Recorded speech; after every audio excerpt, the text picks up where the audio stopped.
बिस्मिल्लाहिर्रहमानिर्रहीम। अस्सलाम वालेकुम नाज़रीन, आप यूट्यूब चैनल देख रहे हैं। मैं इमरान खान हूँ। इमरान खान साहब को आज फिर सज़ा सुना दी गई है और साथ में उनकी अहलिया को भी सज़ा सुना दी गई है। ये तोशाखाना केस है क्या? ये बना क्यों? इसका फैसला किन हालात में हुआ और इसकी टाइमिंग क्या है? इसके ऊपर ये पूरा वीलॉग मैं करूँगा। कुछ और इन्फॉर्मेशन है वो भी आपके साथ शेयर करूँगा। इसमें मुझे मदद दी है कुछ वकला ने, आईनी माहरीन ने। मेरी एतदाद हसन साहब से आज मुलाकात हुई, डिटेल में उनके साथ बैठकर मैंने कुछ चीज़ें पूछी। मैंने अली जफर साहब से बात की, बैरिस्टर अली जफर जो इस केस को देख रहे थे इमरान खान साहब की तरफ से, सीनियर कौंसल, उनसे बात की। मेरी जो कुछ जर्नलिस्ट हैं उनसे बात हुई, साकिब बशीर साहब से बड़ी तफसीली बात हुई और जो चीज़ें मैंने इकट्ठी की हैं वो अब मैं आपके साथ शेयर करने जा रहा हूं। लेकिन पहले आप फैसला देख लीजिए और किन हालात में आज के दिन क्या हुआ। एहतसाब अदालत के जज मोहम्मद बशीर ने अडियाला जेल में इस केस की समाअत की है और इमरान खान साहब और बुशरा बीबी की अदम मौजूदगी में फैसला सुनाया है। डिप्टी प्रोसिक्यूटर जनरल नैब सरदार मुजफ्फर अब्बासी अपनी टीम के हमरा अदालत में पेश हुए। इमरान खान साहब और बुशरा बीबी को मजमूई तौर पर जो जुर्माना किया गया है वो 1574 मिलियन रुपए है और इमरान खान और बुशरा बीबी पे अलग अलग अगर आप करें तो 787 मिलियन रुपए फी कस इनको जुर्माना किया गया है। 10-10 साल के लिए नाअहली भी कर दी गई है, 14-14 साल की सजा कर दी गई है। मोहम्मद बशीर साहब ने इमरान खान साहब से ये पूछा, जज साहब ने, कि इमरान खान साहब क्या आपने अपना 342 का बयान तैयार कर लिया है? जिस पर इमरान खान साहब ने कहा कि मैंने तैयार कर लिया है। वहां जो रिपोर्टर्स थे उनसे मेरी बात हुई तो इमरान खान साहब को यह कहा गया कि आप वो बयान ले आए। तो उस पर इमरान खान साहब ने कहा कि उसमें अभी मेरे वकला आ रहे हैं तो हमें कुछ अमेंडमेंट करनी है। और वकला इमरान खान साहब के गए हुए थे हाई कोर्ट। वो क्यों गए थे वो मैं आपको बता देता हूं। अभी मेरे वकला और बुशरा बीबी को आने में थोड़ा टाइम लगेगा, इतनी जल्दी किस बात की है। मैं अपना बयान आपको जमा करवा दूंगा। जज साहब ने कहा आप अपना बयान अदालत में जमा करवाएं, हमने कार्रवाई आगे बढ़ानी है। इमरान खान ने कहा कि आपको इतनी जल्दी क्या है, हाई कोर्ट से हमारी हुक्म इम्तना की दरखास्त खारिज कर दी है, मुझे तो असिस्टेंट सुप्रिटेंडेंट ने सिर्फ यहां पे हाजिरी लगवाने के लिए बुलाया है। ये इमरान खान साहब ने कहा जज साहब को। और फिर इमरान खान साहब ये कहकर कमरा अदालत से अपनी बैरक में रवाना हो गए।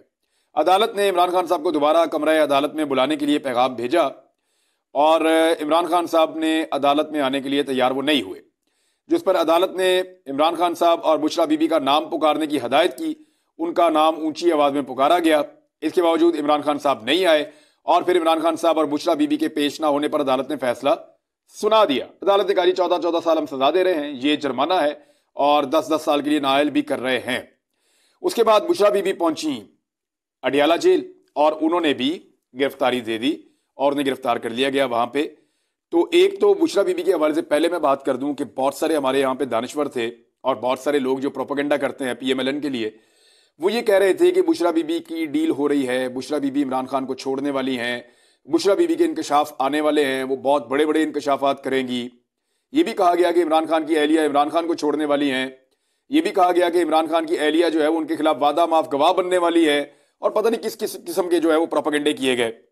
आज वो खातून ने ये मौका भी नहीं दिया निजाम को या पुलिस को कि वो आकर उनको घर से गिरफ्तार करके उनकी तस्लील या तस्दीक करे।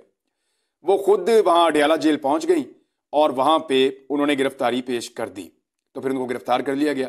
तो वो जो सारे लोग ऐसी बातें कर रहे थे वो जरा अपने सोर्सेज को रीचेक कर लें और जरा देख लें कि उनके सोर्सेज उनको क्यों बार बार बेइज्जत करवाते हैं, बार बार उनको क्यों जलील करवाते हैं कि वो अपने सोर्सेज के कहने के ऊपर खबर दे देते हैं और बाद में मुंह की खानी पड़ती है। ये वही खातून है जिनके बारे में प्रोपेगेंडा किया जा रहा था और उन्होंने कहा कि मैं इमरान खान को कमजोर नहीं करूंगी और उसकी कमजोरी का बायस नहीं बनूंगी। उन्होंने जाके गिरफ्तारी दे दी। ये था जी बुशरा बीबी का मामला। अब जरा आ जाए जो टाइमलाइन है इस केस की, उसके ऊपर बात करते हैं कि केस है क्या, बना कैसे और होना क्या चाहिए था और कानून क्या कहता है, वो भी मैं आपको बताता हूं। सबसे पहले तो आप ये देखें कि ये 2022 के अगस्त में मोहसिन शाहनवाज रांझा, एक मुस्लिम लीग नून के MNA हैं, उन्होंने PDM के दूसरे, जब PDM की हुकूमत बन गई शहबाज शरीफ साहब की, तो दूसरे लोगों के साथ मिलकर उस वक्त स्पीकर थे राजा परवेज अशरफ, उनको एक केस भिजवाया था इमरान खान के खिलाफ तोशा के हवाले से रेफरेंस। उन्होंने जो उस वक्त स्पीकर थे उन्होंने भिजवा दिया सिकंदर सुल्तान राजा साहब को और फिर ये इलेक्शन कमीशन ऑफ पाकिस्तान में दायर हो गया। इमरान खान साहब जो है वो 7 सितंबर 2022 को इलेक्शन कमीशन में अपना तहरीरी जवाब उन्होंने जमा करवाया और जवाब के मुताबिक इमरान खान साहब ने कहा कि उनको जो तोहफे मिले हैं उनमें सिर्फ 14 चीजें ऐसी थी जिनकी मालियत 30,000 रुपए से जायद थी और उन्होंने बाकायदा कानूनी प्रोसीजर इस्तेमाल करने के बाद जो भी तरीकाकार था उस ऑफिस का, उसके बाद उनको खरीदा है। और इमरान खान ने कहा बतौर वजीर आजम अपने दौर में मिलने वाले सिर्फ 4 तहाइफ मैंने फरोख्त किए थे। और इमरान खान ने कहा कि उन्होंने 2 करोड़ 16 लाख रुपए की अदायगी के बाद सरकारी खजाने से तहाइफ की फरोख्त से तकरीबन 5 करोड़ 80 लाख रुपए हासिल किए थे। अच्छा, ये हो गया जी इमरान खान साहब का स्टेटमेंट जो उन्होंने दिया था।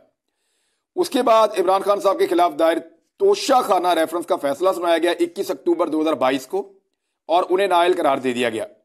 इलेक्शन कमीशन ने इमरान खान को आईने पाकिस्तान के आर्टिकल 63 की शिक 1 की झेली शिक पी के तहत नाअहल किया, जबकि आइन के मज़कूरा आर्टिकल के तहत उनकी नाअहली की मुद्दत उस वक्त की मौजूदा असम्बली के इख्तिताम तक बरकरार रहनी थी, वो तो वैसे ही खत्म हो गई उस वक्त जब इमरान खान साहब के खिलाफ ये मामला हुआ था और उनको डी सीट भी कर दिया गया था। अच्छा, अब हुआ ये कि इमरान खान साहब ने या उनके लोगों ने, कुछ वकला ने रिकॉर्ड भी मांगा था कि पूरे पाकिस्तान का तोशाखाना का रिकॉर्ड लाया जाए। जिन जिन लोगों ने जो जो कुछ भी तोशाखाना से हासिल किया उसका रिकॉर्ड लाया जाए। तो वो जो रिकॉर्ड है वो भी लाया गया।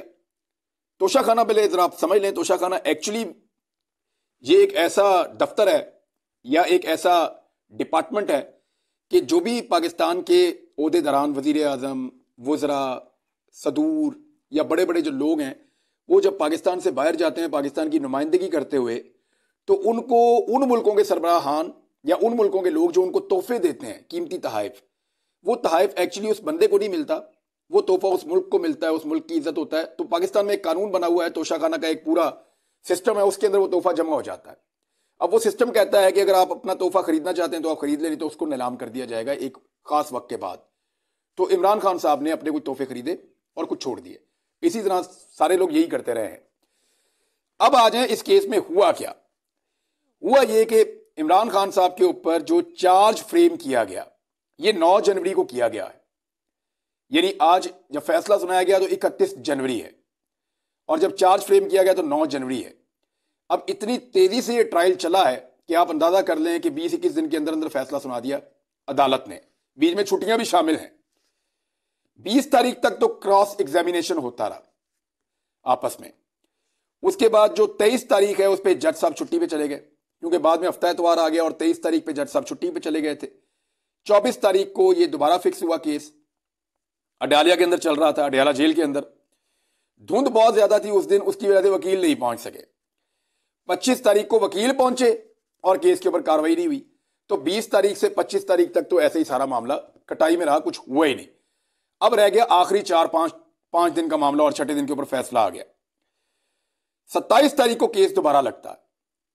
27 तारीख को 2 गवाहान की एग्जामिनेशन मुकम्मल हुई, यानी 2 गवाहान से जिरा की गई, सवाल जवाब किए गए और वो सरकार की तरफ से किए गए, जो प्रोसिक्यूशन थी उसकी जानिब से किए गए। 3 गवाह टोटल मौजूद थे, 2 को मुकम्मल सुन लिया गया और 1 गवाह के ऊपर जिरा होना बाकी थी, उसकी क्रॉस एग्जामिनेशन होना बाकी थी। अब आ जाता है इतवार का दिन। जब पीर का दिन आया 29 तारीख जनवरी की, तो फिर इमरान खान साहब के वकला ने कहा कि अब हम जिरा करना चाहते हैं गवाहान के ऊपर। हम चाहते हैं कि हम इन गवाहान से सवाल करें और इनसे जवाब मांगें जो चीजें इन्होंने अदालत को बताई हैं। तो इस पे अदालत ने उनको मना कर दिया। यानी ऐसा नहीं होता। मैंने आज एतजाज अहसन साहब से पूछा, बाकी लोगों से पूछा, उन्होंने कहा जी मुमकिन ही नहीं, हो ही नहीं सकता। मुलजिम के जो वकील हैं उनको पूरा हक होता है कि वो गवाहान से सवाल जवाब करें, इसी से जज को मदद मिलती है फैसला करने में। लेकिन वहां पे जज साहब ने ये जो राइट था इसको क्लोज कर दिया कि इमरान खान साहब के वकला को इजाजत नहीं दी गई कि वो सवाल कर सके उन गवाहों से जिनको इमरान खान साहब के खिलाफ पेश किया गया था। अब आ गई जनाब 30 तारीख। 30 तारीख को दोबारा वकला की ये कोशिश थी कि उनको जो हक है वो मिले और वो जिरा कर सकें गवाहान के साथ, लेकिन उनको मौका नहीं दिया गया, उनका हक खत्म कर दिया गया और साथ ही ये कह दिया गया अदालत की जानिब से कि 342 का बयान जो है वो इमरान खान साहब दे दें। अच्छा, 342 का बयान ये होता है कि ये हर केस के अंदर फैसले से पहले जज साहब जो है वो मौका देते हैं मुलजिम को कि वो अपना पूरा केस, उसका दिफा पेश करे अपने वकला के जरिए से, यानी पूरे केस के ऊपर वो उसको कंक्लूड करें उनके वकला और वो बताएं कि इस केस के अंदर उनका अपना मौकिफ क्या है। इसको कहते हैं 342 का बयान। फौरी तौर पे जज साहब ने कहा 342 का बयान आप जमा करवाएं। इमरान खान साहब और उनके वकला इस उजलत के ऊपर हैरान थे। उन्हें लग रहा था कि अभी तो बहुत टाइम पड़ा है, अभी तो जिरा होगी, हमें मौका मिलेगा बात करने का। मौका उनको दिया नहीं गया और उनसे कहा गया कि आप 342 का बयान जमा करवा दें। अब उन्होंने फौरी तौर पे बयान लिखना शुरू किया। अब ये केस इतना लंबा है, इसके फैक्ट्स इतने ज्यादा हैं, कुछ फैक्ट्स मैं आपके साथ शेयर करूंगा, वो इतने ज्यादा हैं कि उनको टाइम लगा और अदालत वहां पे उस दिन खत्म हो गई। अगले दिन आइडिया हो गया था इमरान खान साहब के वकला को कि अब होगा ये कि सुबह आते ही किसी भी वक्त अचानक फैसला सुना दिया जाएगा, और हमें मौका ही नहीं दिया गया। ना मौका दिया गया कि हम अपने गवाहान को तलब कर सकें, ना मौका दिया गया कि इमरान खान साहब के वकला जो हैं, ना उन्हें मौका मिला कि वो गवाहान को तलब कर सकें, ना उन्हें मौका मिला कि वो सबूत पेश कर सकें, ना उन्हें मौका मिल रहा था जो गवाह पेश किए गए थे प्रोसिक्यूशन की तरफ से या हुकूमत की तरफ से, उन गवाहान के ऊपर सवाल जवाब कर सकें। तो जब ये मौका नहीं मिला तो हुआ क्या, वो फौरी तौर पे हाई कोर्ट गए और हाई कोर्ट के अंदर उन्होंने कोशिश की कि इस मामले को यहां पे रोका जाए, होल्ड किया जाए, इससे पहले कि फैसला सुना दे जज मोहम्मद बशीर साहब। जज साहब बीमार भी थे और कहा जाता है कि वो उनको अस्पताल भी ले जाना पड़ा, उनकी हालत गैर भी हुई और वो छुट्टी भी लेना चाहते थे, लेकिन इसके बावजूद उनको ये जजमेंट देनी पड़ी और वो ये काम अपना करते रहे इस फैसले के हवाले से। इमरान खान साहब को आज पूछा गया, जनाब आपका बयान मौजूद है? इमरान खान साहब ने कहा मौजूद है, वकील आते हैं तो आपको देते हैं, लेकिन जज साहब को जल्दी थी, उन्होंने फैसला सुना दिया। इमरान खान साहब वहां से उठ के चले गए और वापस नहीं आए। अब आप जरा गौर करें कि 342 के बयान के बगैर कोई जजमेंट होती ही नहीं। ये मुझे एतजाज एहसन साहब ने कहा है। उन्होंने कहा जब तक मुलजिम अपना दिफा ना करे और ये ना बताए कि एक्चुअली क्या हुआ था, तब तक कोई जजमेंट नहीं आती, फैसला तब तक नहीं दिया जा सकता। लेकिन यहां पे फैसला दे दिया गया। ये जो फैसला है ये भी बहुत जल्दी फारिग हो जाएगा। ऐसा लगता है कि जज मोहम्मद बशीर साहब ने जिस तरह का उजलत के अंदर फैसला दिया है और जितने इसके अंदर कानूनी सुकम रख दिए हैं, ये चीज इमरान खान साहब को बहुत ज्यादा फायदा देगी मुस्तकबिल में, और साइफर के मुकदमे की तरह ये वाला मुकदमा भी धड़म से गिर जाएगा। इसके अंदर कुछ नहीं बचेगा। जहां पे 342 का बयान ही नहीं हुआ, साइफर वाले में शाह महमूद कुरैशी का नहीं हुआ, यहां पे इमरान खान का नहीं हुआ, यहां पे इमरान खान साहब की अहलिया का नहीं हुआ, तो ऐसी सूरत हाल में ये कैसे मुमकिन है कि इस फैसले को अगली अपील के अंदर जज साहब जो नेक्स्ट आएंगे वो फारिग ना कर दें? ये हो नहीं सकता। आप जरा केस की तरफ आ जाएं। ये केस बेसिकली एक हार है, उसके गिर्द घूमता है, और केस ये है, इल्जाम ये है कि एक ज्वेलरी का एक बॉक्स था जो इमरान खान साहब ने और उनकी अहलिया ने लिया, और तोशा खाना के 2 अफसरान ने और एक प्राइवेट आदमी ने, 3 लोगों ने इसकी कीमत लगवाई थी। अच्छा, उस वक्त इसकी कीमत लगवाई गई थी 1,80,00,000 रुपए बताई गई इमरान खान साहब को। इमरान खान साहब ने 20% से बढ़ाकर तोशा खाना से तोहफा लेने की कीमत 50% कर रखी थी, और उसके मुताबिक उन्होंने 1,80,00,000 रुपए की ये ज्वेलरी 90 लाख रुपए में हासिल की, यानी आधे पैसों में। इससे पहले ये 20% हुआ करती थी नवाज शरीफ के दौर में, इमरान खान साहब ने इसको बढ़ा दिया था। अब नैब के बाद जब ये केस जाता है तो नैब ये कहता है कि ये जो तोहफा था इसकी कीमत 1,80,00,000 नहीं थी, बल्कि इसकी कीमत कम लगवाई गई है। असली कीमत 3 अरब 16 करोड़ रुपए थी, यानी 316 करोड़ थी, और इसकी कीमत कम लगवाई गई है, सिर्फ 2 करोड़ से भी कम लगवाई गई, 2.25 करोड़, 1 करोड़ और 80 लाख रुपए। अब ये है जी नैब का मौक़िफ़। इसके लिए उन्होंने 3 गवाहान पेश किए। अच्छा, ये जो 2 अफसरान थे जो इमरान खान साहब के दौरे हुकूमत में इसकी कीमत लगवा के आए थे, या वो जो प्राइवेट बंदा था, ये तीनों वहां पे अदालत में नहीं आए। इन तीनों को टच नहीं किया गया। सिर्फ एक जो प्राइवेट बंदा था उसका एक स्टेटमेंट रखा हुआ है, हो सकता है किसी मौके पर वो सामने आ जाए, लेकिन इसके बारे में पाकिस्तान तहरीक इंसाफ के वकला या वहां मौजूद सहाफी कुछ भी नहीं जानते। वो कहते हैं हमें कुछ पता नहीं है इसके बारे में। यह केस गलतियों से और उजलत से भरा हुआ केस है, इसके अंदर कुछ नहीं बचेगा। यह केस बिल्कुल एवेपोरेट हो जाएगा, जैसे हवा के अंदर कोई चीज एवेपोरेट हो जाती है। अब अफसरान को आज तक बुलाया ही नहीं। मिसाल के तौर पे एक आदमी ने एक चीज को बेचा है, अब असेसमेंट लगाने वाले का कसूर है या खरीदने वाले का कसूर है? खरीदने वाले को तो बताया ये चीज भाई इतने रुपए की है और इतने रुपए की आपको दे दूंगा, उसने पैसे देकर ले लिया। अब जिसने बेची है, चाहे उसने ज्यादा पैसों में बेची हो या कम पैसों में बेची हो, उसको ना बुलाया ना उसको पूछा।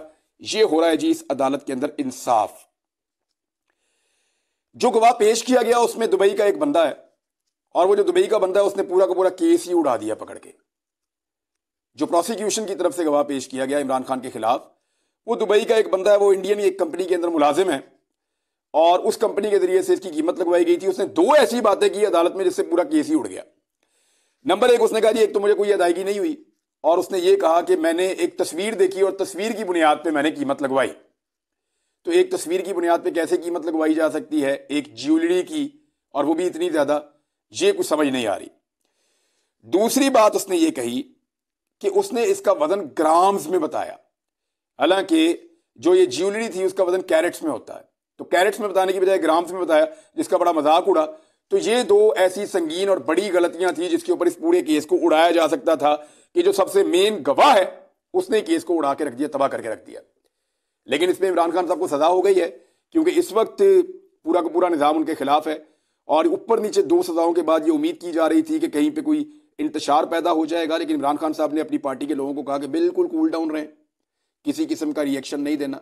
रिएक्शन सारा का सारा 8 फरवरी को देना, इंतखाबात में वोट डालने की सूरत में, और कुछ नहीं करना, सिर्फ वोट का हक इस्तेमाल करना है। इमरान खान साहब अपने लोगों को यह कह रहे हैं कि मेरे उम्मीदवारों को वोट डालें। अब आ जाए एक और चीज की तरफ कि जिन लोगों ने गैर कानूनी काम किया, इस रियासत ने या इस निजाम ने या इन अदालतों ने उनके खिलाफ क्या किया। तोशाखाना के रूल्स के अंदर लिखा हुआ है, मैं वो रूल आपको पढ़ के सुना देता हूं। रूल 11 है, Antique items and vehicles shall not be allowed to be purchased by the recipients. Antiques shall be placed in the museums or displayed in official buildings owned by the government. Vehicles shall be given to the central pool of cars of the cabinet division.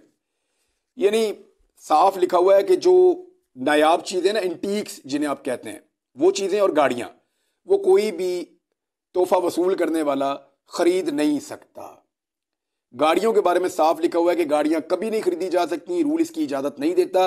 ये गाड़ियां central pool of cars of the cabinet division, उसके अंदर जमा हो जाएंगी जाके। Cabinet division का एक पूल होता है कार्स का, जहां पे गाड़ियां होती हैं सारी, वहां पे ये गाड़ियां जमा करवा दी जाएंगी, इनको कोई खरीद नहीं सकता। तो जनाब जो रिकॉर्ड अदालत के सामने आया, उस रिकॉर्ड के मुताबिक नवाज शरीफ, आसिफ अली जरदारी और यूसुफ रजा गिलानी, इन तीनों ने गाड़ियां हासिल की हैं, लेकिन तीनों के खिलाफ कोई कार्रवाई नहीं हुई। मुबैना तौर पे, क्योंकि इसकी इंक्वायरी होना भी बाकी है, पता चलना चाहिए, मरियम नवाज ने भी एक BMW गाड़ी ली थी मुबैना तौर पे, तो उसको देखते हैं उसका क्या बनता है। या ये सारा का सारा हथौड़ा इस वक्त पाकिस्तान तहरीक इंसाफ या इमरान खान के खिलाफ ही चलना है, ये चीजें अभी चलती रहेंगी, इनके अंदर और बहुत सारी चीजें निकलेंगी। लेकिन ये केस भी बिल्कुल पहले झटके के अंदर उड़ के फारिग हो जाएगा। ऐसा लगता है कि दोनों जजेस ने शायद ऐसे फैसले दे दिए हैं जिससे फायदा इमरान खान का होगा, और जो केसेस उनके गले की हड्डी बने हुए थे उनसे उनकी पक्की पक्की जान छूट जाएगी। अगले वीलॉग में मैं आपको कुछ अहम चीजें बताऊंगा, और अमेरिका से भी कुछ खबरें आई, वो भी आपके साथ शेयर करूंगा। लेकिन सबसे पहले आप ये देख लीजिए कि 3 चीजें वायलेट हो गई हैं इस पूरे केस के अंदर।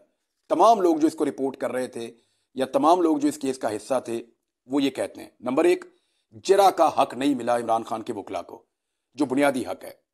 नंबर 2, 342 का बयान नहीं हुआ जिसके बगैर सजा नहीं दिया जा सकता। नंबर 3, फाइनल आर्गुमेंट्स का भी मौका नहीं दिया गया, जो हर